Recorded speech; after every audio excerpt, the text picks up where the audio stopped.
जय माता दी सभी को। हर हर महादेव। आज हम बात करेंगे साबर मंत्र और वशीकरण। देखिए, साबर मंत्र में बताया गया है कि साबर मंत्र तत्काल काम करता है, लेकिन ऐसा नहीं है। साबर मंत्र को भी सिद्ध करना पड़ता है और साबर मंत्र के बहुत कड़े नियम हैं। लोगों को साबर मंत्र बहुत सरल रखते हैं कि कलयुग में साबर मंत्र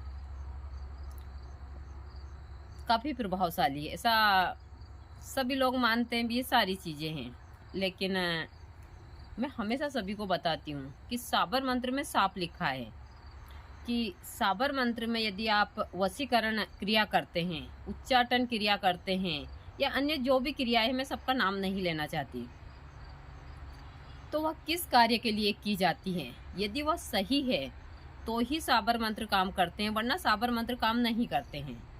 यह उन सभी साधकों को भी पता है जो इन चीज़ों का उपयोग करते हैं।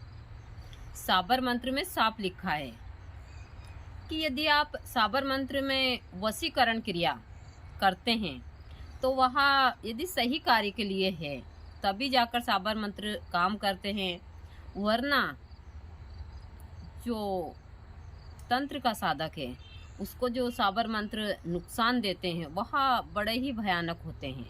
यदि वह किसी इंसान को अपनी मर्जी के बगैर किसी के बस में करता है तो सबसे गलत काम है। यहाँ साबर मंत्र में स्पष्ट लिखा है और सब साधकों को भी ये चीज़ें बताई जाती, लेकिन हम अपने स्वार्थ के लिए, थोड़े से स्वार्थ के लिए यह काम कर देते हैं। वही देखिए, किसी को किसी के थ्रू करना कोई आसान काम नहीं होता है। हाँ, मैं जैसा बताती हूँ कि जैसे उच्चाटन क्रिया हुई या क्रियाएं जल्दी काम करती है, लेकिन खत्म भी जल्दी होती है, लेकिन हाँ, नुकसान तो पहुँचा कर जाती है वह चीज़ें। आप किसी को बस में करते हैं, वह थोड़ी देर चलता है, वो गलत कार्य के लिए किया गया, लेकिन वह चीज़ें जो खराब होती है वह उस इंसान का जीवन बर्बाद कर देती। आप वहाँ सोचिए, मैं हमेशा बताती हूँ। और साबर मंत्र में यह चीज़ें साफ लिखी है। सब लोग सोचते हैं कि साबर मंत्र जल्दी सिद्ध हो जाते हैं, साबर मंत्र से जल्दी काम होते हैं। साबर मंत्र को भी अच्छे योग में सिद्ध करना होता है। मैंने यहाँ कार्य में हमेशा करती ही रहती हूँ, ऐसा नहीं है भाई मैं हर बार, मेरा काम ही है ये सुबह शाम ध्यान साधना पूजा पाठ। अब भी इसके अलावा मेरे पास और कोई काम नहीं है। घर का काम गृहस्थी का थोड़ा बहुत है, उसके बाद में मैं बाकी के यही सारे काम करती हूँ। जब भी मुझे समय मिलता है मैं वीडियो बना देती हूँ।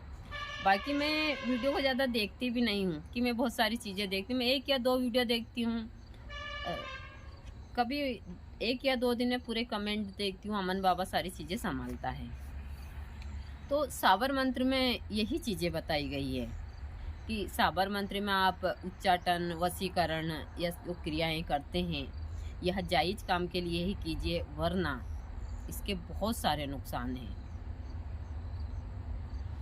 मैं तो पहले हमेशा बोलती हूँ कि आप गृहस्थ के साधक हैं, मान लो गृहस्थ आश्रम में हैं, तो भाई हम तीनों लोग इस साधना के क्षेत्र में, अमन भी है, मैं भी हूँ, सारी चीज़ें, और हम लोग उस हिसाब से साधनाएं करते हैं। लेकिन आप अकेले, आपका परिवार इस साधना के क्षेत्र में है, तो आप फिर इन लफड़े में पड़िए मत। साधारण सी पूजा पाठ कीजिए, सब कुछ, क्योंकि यह चीज़ें जो नुकसान देकर जाती है वो बड़ा ही भयानक होता है। मैं हमेशा बोलती हूँ, मैं इतनी बड़ी ज्ञानी नहीं हूँ, लेकिन जो काम मैंने किया है, जो अनुभव, वह बताना बहुत ज़रूरी है।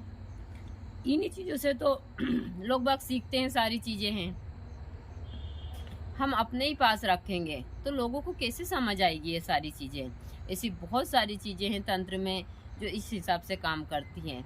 आगे भी मैं इन चीज़ों के बारे में बताती रहूँगी, लेकिन तंत्र में ऐसे काम मत कीजिए जिससे तंत्र खराब हो। मैं सभी को बोलती हूँ कि हम 1-2 हज़ार, 4, 5 या 10 हज़ार के लिए हम किसी को किसी के थ्रू नहीं कर सकते, क्योंकि हमको ईश्वर ने वह चीज़ दी है। तो इसका मतलब ये नहीं है कि हम उसका गलत, मतलब पैसे कमाने के लिए चीज़ें करें, तो यह एकदम गलत है। बहुत सारी चीज़ें हैं जो आगे भी मैं थोड़ी थोड़ी सी सब लोगों को बताती रहूँगी।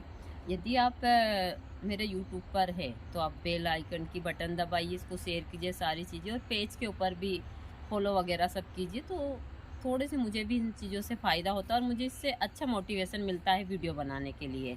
अच्छे कमेंट में आप जय माता दी और हर हर महादेव ज़रूर लिखिएगा।